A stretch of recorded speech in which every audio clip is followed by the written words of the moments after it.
अगर आपको वीडियो पसंद आता है, समझ में आता है, तो वीडियो को लाइक कर लें, चैनल को सब्सक्राइब कर लें, जिससे कि जब भी मैं एक नई वीडियो डालूं आप तक जरूर पहुंचे। Thank you. Good morning students. कैसे हैं आप सब?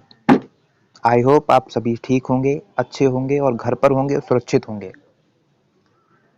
देखिए, ऐसा है, मतलब मैं ये पूछना चाहता हूँ कि जिस तरह अभी आपकी कंप्यूटर की क्लासेस चल रही हैं, क्या आपको पूरी तरह और अच्छी तरह से समझ में आ रहा है या नहीं आ रहा है? ये चीज़ आप कमेंट करके मुझे ज़रूर बताएं, जिससे कि मैं समझ सकूं कि बच्चे समझ रहे हैं या नहीं समझ रहे हैं। अगर आपको समझ में नहीं आता है तो फिर मैं कोई और तरीके से आपको अपना तरीका चेंज करके आपको पढ़ाता हूँ। ठीक है? और अभी तक चलिए हम स्टार्ट करते हैं। और अभी तक हम लोग ने कीबोर्ड पूरा समझ लिया था, कीबोर्ड की पूरी कीज़ को और उनके टाइप को समझ लिया था। कल हमने स्पेशल कीज़ का लास्ट टॉपिक ख़त्म किया था। और आज है आपके सामने इस फिगर स्क्रीन पर दिख रहा होगा कि आज हम माउस पढ़ने वाले हैं। माउस आप सभी जानते हैं कि कैसा होता है। शायद बहुत सारे बच्चों ने और आप सभी ने लगभग माउस को टच भी किया है और माउस को पकड़ा भी है, माउस, और आपको पता भी है कि माउस से हम क्या कर सकते हैं। ठीक है? माउस जो भी हम कंप्यूटर में जो कंट्रोलिंग करते हैं, कोई भी चीज़ सेलेक्ट करना होता है या फिर किसी पे क्लिक करना होता है, या फिर हम MS पेंट में जो भी कुछ ड्रॉ करते हैं, कुछ बनाते हैं, वो सारा हम लगभग माउस से ही कर सकते हैं। ठीक है? हम देखिए बहुत सिंपल भाषा में बात कर रहे हैं, बहुत कॉमन सी बात भाषा में, मतलब कोई भी बच्चा समझ सके। ठीक है? हम इतना हाई लेवल अभी नहीं चल रहे हैं, हम बस छोटी छोटी बातों से आपको समझाने का प्रयास कर रहे हैं कि हर बच्चा समझ सके कि क्या पार्ट्स और क्या मतलब क्या वर्क करता है। तो आइए हम स्टार्ट करते हैं। कुछ देखिए, आपको स्क्रीन पर दिख रहा है कि ये है आपका माउस। ठीक है? इस माउस में 3 बटनें होती हैं। कितनी होती हैं? 3 बटनें होती हैं। एक लेफ्ट होती है, एक राइट होती है, और जो बीच में जो यहाँ पर एक छोटी सी बटन होती है, उसको बोलते हैं स्क्रॉल बटन या फिर व्हील बटन। ठीक है? ये स्क्रॉल बटन या फिर व्हील बटन का काम होता है, ये स्क्रॉलिंग करती है। स्क्रॉलिंग का मतलब जैसे कि आपने देखा होगा बहुत बार, हम पेज को ऊपर नीचे करना, पेज को ऊपर नीचे करना, वो चीज़ स्क्रॉलिंग कहलाती है। क्या कहलाती है? स्क्रॉलिंग। ठीक है? तो ये जो आपके माउस का जो बीच वाला इस व्हील बटन है या फिर स्क्रॉल बटन है, उसका काम पेज को या तो ऊपर करना या फिर पेज को नीचे करना। इससे हम ये काम कर सकते हैं। अब आती है एक लेफ्ट बटन और एक राइट बटन। ठीक है? कौन सी? एक लेफ्ट बटन और एक राइट बटन। आपकी ये जो राइट बटन होती है वो सेकेंडरी कहलाती है, और जो लेफ्ट बटन होती है वो प्राइमरी कहलाती है। ठीक है ना? अच्छा, चलिए हम देख लेते हैं। सो पहला पॉइंट दिया गया है कि left mouse button is use two point two any menu, tool, icon and selection of text, face, surface, and we can select multiple entries by this button। मतलब जो लेफ्ट माउस बटन होती है, जो mouse की left button होती है, उससे हम किसी भी मेन्यू को, किसी भी टूल को, किसी भी आइकन को या फिर सिलेक्शन ऑफ टेक्स्ट को क्या कर सकते हैं? पॉइंट कर सकते हैं, पकड़ सकते हैं। ठीक है ना? उस पर क्लिक कर सकते हैं, क्लिक करके उसको ओपन कर सकते हैं। समझ गए? ठीक है। सेकंड आपका ऑप्शन दे रखा है, सेकंड नंबर पे है आपका बीच वाला बटन, मतलब व्हील बटन। व्हील बटन का काम क्या होता है देख लेते हैं। Wheel is use to scroll the page up and down. जैसा कि मैंने अभी आपको बताया था कि स्क्रॉलिंग करना इसका काम होता है। व्हील बटन का काम होता है स्क्रॉलिंग करना। स्क्रॉलिंग का मतलब पेज को अप एंड डाउन करना। क्या करना? पेज को अप करना, ऊपर ले जाना, पेज को डाउन करना, नीचे ले जाना। चलिए, हमें लगता है पहला पॉइंट और दूसरा पॉइंट आप समझ चुके होंगे। और तीसरा पॉइंट आप देख लीजिए। Right mouse button is use to invoke the shortcut menu. इसके कहने का मतलब है कि राइट बटन एक ऐसी बटन होती है जिसके द्वारा हम एक शॉर्टकट मेन्यू ले सकते हैं।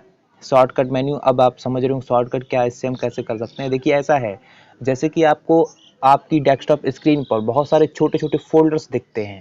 अब उनको खोलने का एक ही दो तरीके होते हैं। क्या? एक तो आप माउस पे उस पर क्लिक करो, उसके बाद कीबोर्ड से एंटर करो तो खुल जाता है, या फिर उस पर ही आप माउस से डबल क्लिक करो तो भी खुल जाता है। और तीसरा ऑप्शन ये भी है कि आप अपने माउस के पॉइंटर या कर्सर से उस फोल्डर पर राइट क्लिक करें और जैसे ही पहला ऑप्शन आता है ओपन का, वैसे ही आप लेफ्ट क्लिक से उस पर क्लिक करेंगे तो भी आपका वो खुल जाता है।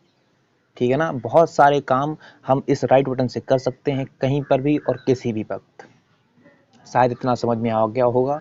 और सॉरी फॉर दैट, बिकॉज ऐसा है अभी तक ऑनलाइन क्लासेस नहीं चली थी और ये मतलब पहला टाइम है, फर्स्ट टाइमिंग है जो जिस टाइम आपकी ऑनलाइन क्लासेस चल रही हैं।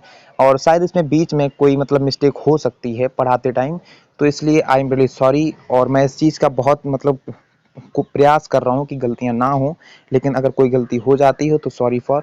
ठीक है, चलिए हम थोड़ा आगे बढ़ते हैं और देख लेते हैं कि इसके आगे हमें क्या पढ़ना है। चलिए ठीक है, आगे आपका एक छोटा सा टॉपिक है, क्योंकि माउस में 3 बटनें होती हैं, हमने आपको बता रखी हैं और बता भी दी हैं। अगर समझ में नहीं आता है तो कमेंट करके आप दोबारा पूछिए, हम आपको दोबारा बताते हैं। अब बहुत छोटा सा और बहुत अच्छा पॉइंट है आपके लिए, आप समझ जाएंगे इससे कि हम कंप्यूटर में क्या कर सकते हैं और क्या नहीं कर सकते हैं, या फिर कंप्यूटर क्या कर सकता है और क्या नहीं कर सकता है, कंप्यूटर क्या क्या कर सकता है। चलिए हम देख लेते हैं। सबसे पहले, जैसा कि आपको सबसे पहले एक टॉप में हेडिंग दिख रहा है, strength and limitation of computer. उसकी ताकत क्या है और उसकी लिमिट क्या है, कहाँ तक वो काम कर सकता है। ठीक है ना, तो आइए सबसे पहले हम स्ट्रेंथ के बारे में बात कर लेते हैं कि स्ट्रेंथ क्या है इसका। सबसे पहला पॉइंट आप देख रहे होंगे, सबसे पहला पॉइंट है फास्ट। फास्ट हर बच्चा जानता है और आप सभी जानते हैं कि फास्ट मतलब बहुत तेज। बहुत तेज का मतलब कंप्यूटर भागता नहीं है, क्या करता है देखिए। Computers are much faster as compare to human being. इसके कहने का मतलब है कि कंप्यूटर बहुत तेजी से काम कर सकता है। किसकी अपेक्षा, किसकी तुलना में, इंसान की तुलना में।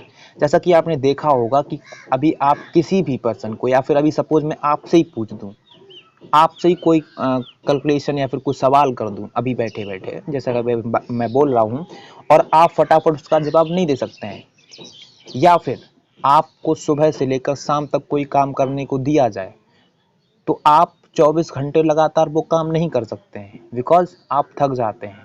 आप वो काम 24 घंटे लगातार नहीं कर सकते हैं, और कोई भी काम बहुत तेजी के साथ नहीं कर सकते हैं। अगर आपको अभी एक एक्सरसाइज मैथ की दी जाती है तो वो भी आप बहुत स्लो स्लो करते हैं, इतना जल्दी नहीं दे पाते हैं। क्या पता आपको 1 या 2 घंटे लग जाते हैं एक्सरसाइज को करने में।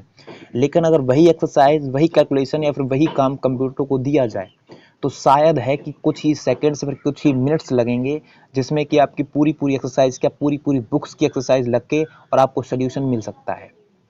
इसीलिए हम कह सकते हैं कि कंप्यूटर एक बहुत फास्ट मशीन होती है, बहुत तेजी के साथ काम कर सकती है। चलिए समझ गए होंगे। एक्यूरेट, एक्यूरेट में आते हैं। एक्यूरेट देख लेते हैं क्या है। Accurate can perform calculation accurately.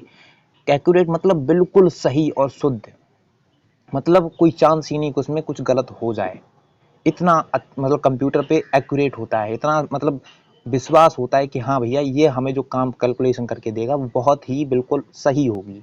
कैसे, हम देख लेते हैं कि computer can perform calculation accurately, मतलब आप इसको कोई भी सवाल, कोई भी कैलकुलेशन अगर देते हैं तो ये बिल्कुल सही, उसका सही आंसर ही आपको देगा। ऐसा नहीं है कि ये पॉइंट्स ऊपर कर दे या फिर कुछ नीचे कर दे। समझ रहे हैं आप, इतना शुद्ध और इतना सरल, मतलब इतना बिल्कुल सही से ये आंसर देता है आपको, बिल्कुल शुद्ध आंसर, बिल्कुल सही कंफर्म आंसर। चलिए थर्ड ऑप्शन देख लेते हैं। थर्ड में दे रखा है स्टोर। स्टोर का मतलब होता है एक ऐसा भंडारण या फिर एक ऐसी स्टोरेज जगह जहां पर बहुत सारे डाटा को हम स्टोर कर सकते हैं। अब ये क्या कर सकता है, store large amount of data. Computer के पास बहुत सारा स्टोर करने के लिए डाटा, मतलब अमाउंट होता है जहां पर वो बहुत सारा डाटा अपने पास इकट्ठा करके रख सकता है। कैसे करके रख सकता है, we can store large amount of data in the computer. बहुत सारा डाटा अपने पास करके इकट्ठा करके रख सकता है। कैसे, जैसे कि बहुत सारी फिल्में हो गई, बहुत सारी वीडियोस हो गई, बहुत सारी इमेजेस हो गई, बहुत सारी डॉक्यूमेंट्स हो गए, या फिर कुछ भी, जैसे कि आपने देखा होगा आपके अगर घर पे कंप्यूटर्स होंगे तो बहुत सारा डाटा वो अपने पास सेव करके रखे रहता है। जैसे कि किसी की शादी की कैसेट्स, किसी की वीडियोस, किसी की मूवीज, फोटोज, बहुत सारी चीज़ें वो अपने पास इकट्ठा करके रख सकता है, और आप जब भी चाहें उसको वहां से उठाकर यूज कर सकते हैं, वहां से देख सकते हैं। ठीक है ना। एंड आइए फोर्थ नंबर पे। फोर्थ पॉइंट क्या कह रहा है, फोर्थ पॉइंट कह रहा है रिलायबिलिटी। रिलायबिलिटी मतलब इतना विश्वसनीय है, जिसकी कोई बात नहीं कर सकते। इतना विश्वास है इस कंप्यूटर पर, इतना मतलब विश्वास है, कुछ कह नहीं सकते। कैसे? Computers are more reliable than human. मतलब इंसानों से ज़्यादा विश्वास किस पे है? कंप्यूटर पर। बिकॉज क्यों है? क्योंकि अभी हमने बोला था ना, किसी भी कोई भी इंसान एक तो बहुत तेजी से काम नहीं कर सकता, बिल्कुल शुद्ध आंसर भी नहीं दे सकता तुरंत, ठीक है। और मतलब वो जो ह्यूमन का, जो मानव का जो माइंड होता है, वो बहुत सारे डाटा को अपने माइंड में याद भी नहीं करके रख सकता, मतलब बहुत सी बातें भूल भी जाता है, लेकिन कंप्यूटर नहीं भूलता।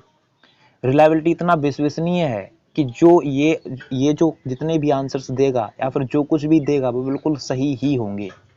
इतना है, इतना विश्वास है इस कंप्यूटर पर। समझ रहे हैं आप? जैसे कोई भी कैलकुलेशन करते हैं या फिर आपका मतलब कुछ भी है, जो खर्चा आपका हो गया, फिर आपने कुछ भी पैसे जहाँ पर खर्च किए हैं, इसको बताइए, मतलब इसके बताने का मतलब है इसको, इससे इसके द्वारा कैलकुलेशन कीजिए। ये पूरी कैलकुलेशन आपको बिल्कुल परफेक्ट, बिल्कुल कंफर्म कैलकुलेशन करके देगा कि आपने टोटल इतना खर्च कर दिया है। समझ रहे हैं? और बहुत ही कम टाइम में। अगर किसी इंसान से आप कैलकुलेशन करवाएंगे तो वो बहुत ज़्यादा टाइम ले लेगा, बिल्कुल शुद्ध आंसर नहीं दे पाएगा, उसके अंदर भी कंफ्यूजन रहेगी, भैया हमने कहीं गलत तो नहीं कर दिया कुछ। समझ रहे हैं आप? इतना रिलायबिलिटी होता है। फिफ्थ नंबर आइए, हम सबसे लास्ट पॉइंट है कि वर्सटाइल। वर्सटाइल एक ऐसा मतलब बहुमुखी बोलते हैं इसको। बहुमुखी मतलब है कि इस कंप्यूटर जो होता है वो बहुत सारे कामों में, मतलब बहुत सारे कामों में यूज कर सकते हैं। एजुकेशन में, हॉस्पिटल में, मतलब हर जगह, कोई जगह अब ऐसी नहीं रही है जहाँ पर कंप्यूटर का यूज नहीं हो रहा है। आप अपने स्कूल में दे सकते हैं, स्कूल में भी कंप्यूटर का यूज होता है। अगर कहीं हॉस्पिटल में जाते हैं अपने पेशेंट या फिर मरीज को लेकर, तो सबसे पहले जो फॉर्म फिलअप होगा वो कंप्यूटर पे पर ही होगा। अगर आप बैंक में पैसे निकालने जाते हैं, फिर जमा करने जाते हैं, तो भी सबसे पहले कंप्यूटर का ही यूज होगा।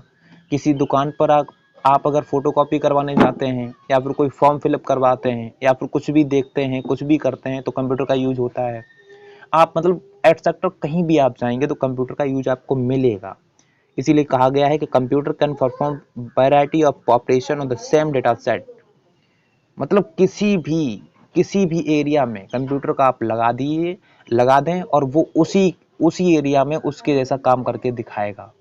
जैसे कि अगर आप अपनी दुकान पे रख लें तो दुकान जैसा काम करेगा, स्कूल में रख लें तो स्कूल वाला भी काम करेगा, हॉस्पिटल में रख लें तो हॉस्पिटल वाला भी काम करेगा, सारे काम ये कर सकता है। इसीलिए इसको बोलते हैं वर्सटाइल। ठीक है ना? ये सारी जगह के सारे काम कर सकता है। कंफर्म? चलिए, शायद आप इतना समझ गए होंगे।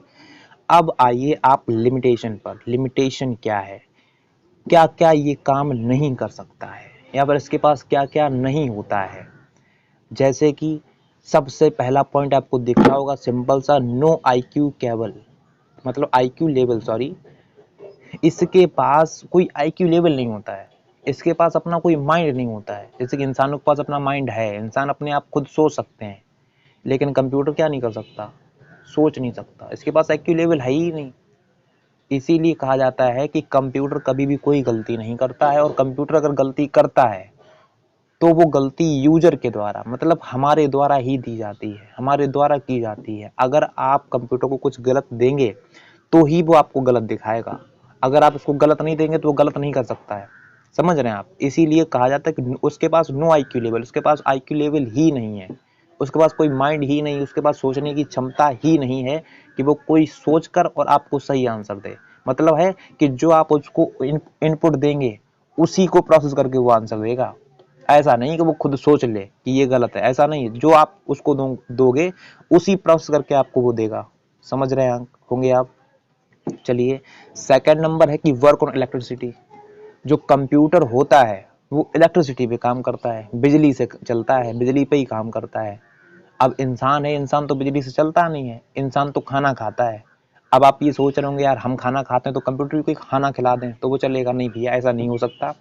कंप्यूटर खाना नहीं खाता है और कंप्यूटर खाना खा भी नहीं सकता। इंसान खाना खाता है तो इलेक्ट्रिसिटी मतलब बिजली नहीं खा सकता। तो इंसान चलता है खाना खाने से और कंप्यूटर चलता है बिजली खाने से। वो बिजली खाता है और तभी चलता है, बिजली से ही चलता है। समझ रहे होंगे आप? थर्ड ऑप्शन है कि can not think by itself. जैसा कि मैंने बोला था कि वो अपने आप कुछ भी सोच और समझ नहीं सकता, कुछ भी सोच नहीं समझ सकता। कुछ भी अगर गलत है तो गलत है, और कुछ भी सही है तो सही है। वो कुछ नहीं सोच सकता, वो कुछ नहीं समझ सकता। उसे जो दिया जाएगा वो वही दिखाएगा, उसको ही प्रोसेस करके दिखाएगा। अगर गलत होगा तो गलत होगा, सही होगा तो सही होगा। समझ रहे ना? Can not think by itself, वो अपने आप कुछ भी नहीं समझ सकता, कुछ भी नहीं सोच सकता। Fourth point and last point है कि अनएबल टू टेक डिसीजन। जिस तरह से आप इंसान कोई भी डिसीजन लेना हो, कुछ भी लेना हो, जैसे कि आप हैं, जैसे मैं आपकी बात बता दूं, बहुत सारे बच्चे ऐसे हैं जैसे कि शाम को लेटे, उन्होंने शाम को ही प्लानिंग बना ली, डिसीजन ले लिया कि हमें सुबह स्कूल नहीं जाना है, या फिर आज मुझे नहीं पढ़ना है, या फिर आज मुझे कहीं खेलने जाना है। तो क्या है कि आपने खुद से डिसीजन ले लिया, किसके द्वारा? माइंड से। आपने माइंड से सोचा कि आज मुझे यार ये नहीं करना, आज मुझे ये नहीं करना, आज मुझे ये करना है। आपने खुद से डिसीजन लिया, मतलब इंसान खुद से डिसीजन ले सकता है, लेकिन कंप्यूटर क्या नहीं कर सकता? कंप्यूटर कभी भी खुद से डिसीजन नहीं ले सकता। कंप्यूटर को नहीं पता कि मुझे क्या करना है। जैसे कंप्यूटर कर आप चालू कर दें, वो भैया चालू ही रहेगा, वो डिसीजन नहीं ले सकता कि मुझे बंद भी होना है। जब आप उसे बंद करेंगे तभी वो बंद होगा। समझ रहे हैं आप? शायद आपको पॉइंट बाय पॉइंट हर चीज़ समझ में आई होगी। अगर नहीं आई है तो फिर मैं रिक्वेस्ट करता हूँ कि आप मुझे कमेंट करके पूछें, मैं आपको दोबारा फिर से बताऊँगा, ठीक है? और छोटी अगर मोटी कोई गलतियाँ हो भी जाती हैं तो सॉरी, मैं बहुत ही मतलब कोशिश में लगा हूँ कि ऐसी कोई गलती ना हो, ठीक है? और बहुत जल्द कोशिश कर रहा हूँ कि आपकी लाइव क्लास चले, जिससे कि हम और आप बिल्कुल इकट्ठा, बिल्कुल जिस तरह हम लोग क्लास में बैठा करते थे, जैसे आपको टीचर पढ़ाया करता था, बिल्कुल वैसी ही क्लास बहुत जल्दी हम आपके सामने लाएंगे। अगर आपको और कोई प्रॉब्लम है तो आप मैसेज करके, वॉइस रिकॉर्ड करके पूछ सकते हैं। Thank you very much students. Sorry for because keyboard की स्पेलिंग सही नहीं थी, टाइपिंग करते टाइम टाइपिंग गलत हो गई थी। जैसे कीबोर्ड की सही स्पेलिंग KEYBOARD होती है, लेकिन यहाँ पे सही टाइप की गई थी, लेकिन टाइपिंग की वजह से वहाँ पर गलत टाइप हो गया है। सॉरी।